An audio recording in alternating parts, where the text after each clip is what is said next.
Florida in the crosshairs of Hurricane Irma. The storm now is a Category 4 with winds of 130 miles an hour, but is expected to strengthen. Irma is so large, it's expected to hit Florida's east and west coasts. The hurricane's projected path has shifted to the west in the past 24 hours.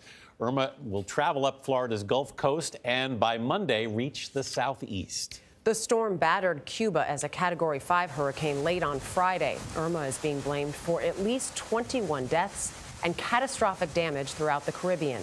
This morning, Irma's outer bands are lashing South Florida and the Keys with wind and rain.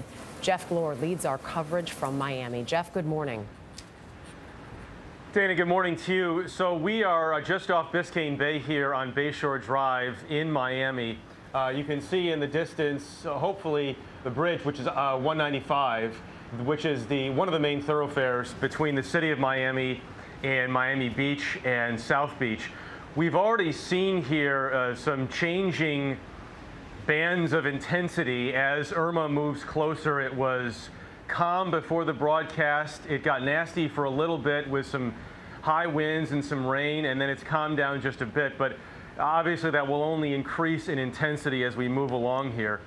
We do want to take a look at Irma from space if we can, because we do have some video that was recorded just before noon on Friday as the International Space Station flew about 250 miles over the hurricane, which was then a Category 4 storm. Since then, it strengthened to a Category 5 last night before weakening again slightly to a Category 4.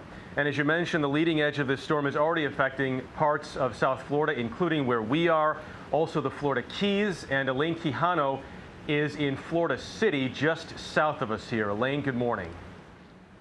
Good morning to you, Jeff. Well, I can tell you, Florida City, the Homestead area, is known as the gateway to the Florida Keys.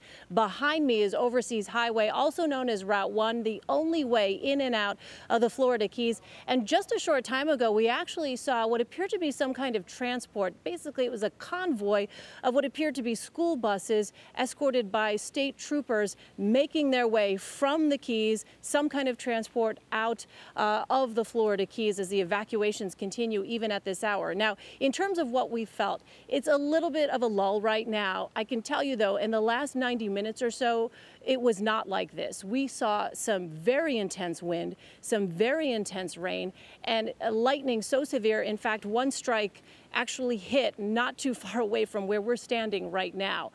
So this is a storm that residents here in particular are watching very carefully because their memories of Hurricane Andrew are very vivid.